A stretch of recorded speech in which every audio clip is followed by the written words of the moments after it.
پیارے دوستو، آج ہم آپ کو ایک فاحشہ عورت کے بارے میں بتائیں گے جس نے نمازی اور نیک انسان کے سامنے ایسی حرکت کی کہ آپ حیران رہ جائیں گے۔ اگر آپ نے اس ویڈیو کو لائک نہیں کیا ہے تو اسے لائک ضرور کریں۔ تو چلیے شروع کرتے ہیں۔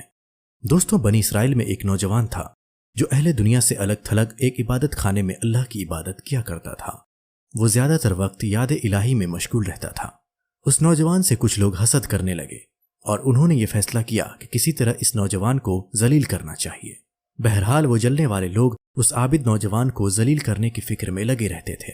بالآخر ان کے گندے دماغ میں یہ خیال آیا کہ فلاں عورت جو دیکھنے میں بہت زیادہ خوبصورت اور فاحشہ ہے، اس کو لالچ دے کر اس بات پر راضی کیا جائے کہ وہ اس عابد نوجوان کو اپنے فتنے میں مبتلا کرے، اپنے جال میں پھنسائے۔ چنانچہ وہ لوگ اس فاحشہ عورت کے پاس گئے اور کہا، اگر تو اس نوجوان کو اپنے فتنے میں مبتلا کر دے تو ہم تجھے مالا مال کر دیں گے۔ ہمیں امید ہے کہ تو اسے رسوا اور ذلیل کر سکتی ہے۔ جب اس عورت نے ان لوگوں کی بات سنی تو وہ اس غلط کام کے لیے تیار ہو گئی اور اس رات اس نوجوان کے عبادت خانے کی طرف چل دی۔ رات بہت اندھیری تھی، اوپر سے بارش شروع ہو گئی۔ عورت نے اس نوجوان کو پکارا کہ اے اللہ کے بندے، مجھے پناہ دو۔ نوجوان نے اوپر سے جھانکا تو دیکھا کہ ایک نوجوان عورت دروازے پر کھڑی ہے اور اندر جانے کی اجازت مانگ رہی ہے۔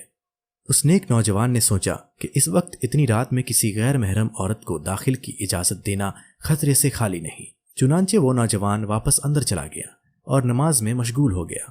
عورت نے دوبارہ آواز دی کہ اے اللہ کے بندے، باہر بہت زیادہ بارش ہو رہی ہے اور سردی بھی بہت زیادہ ہے، خدارا مجھے ایک رات کے لیے پناہ دے دو۔ بار بار وہ عورت یہی التجا کرتی رہی۔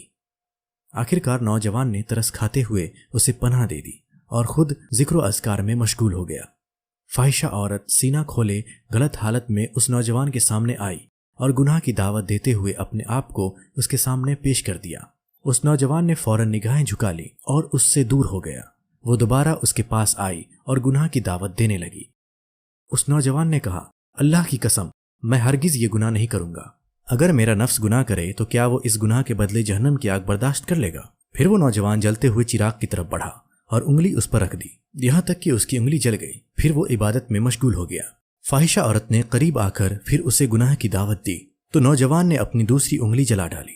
اسی طرح وہ فاحشہ عورت بار بار اسے گناہ کی دعوت دیتی رہی اور نوجوان اپنی انگلیاں جلاتا رہا۔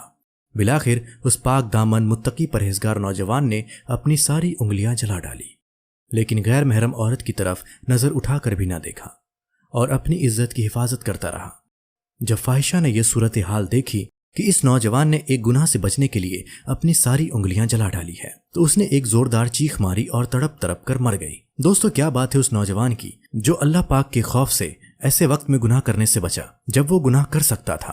جنہیں اللہ کا خوف ہوتا ہے وہ ہر حال میں، چاہے اکیلے ہو یا لوگوں کے سامنے، ہر حال میں اللہ سے ڈرتے ہیں اور گناہوں کی طرف نہیں جاتے۔ اس نوجوان نے اپنی انگلیاں تو جلا ڈالی لیکن ایک نظر بھی اس فاحشہ عورت پر ڈالنا گوارا نہ کیا۔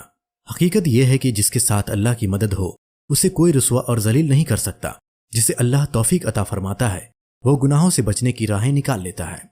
اسے حسد اور نفرت کرنے والے لوگوں نے تو خوب کوشش کی کہ کسی طرح اس نوجوان کو ذلیل کریں، لیکن جسے اللہ عزت دے اسے کون ذلیل کر سکتا ہے؟ وَتُعِزُّ مَن تَشَاءُ وَتُذِلُّ مَن تَشَاءُ۔ بے شک عزت بھی وہی دیتا ہے اور ذلت بھی وہی دیتا ہے۔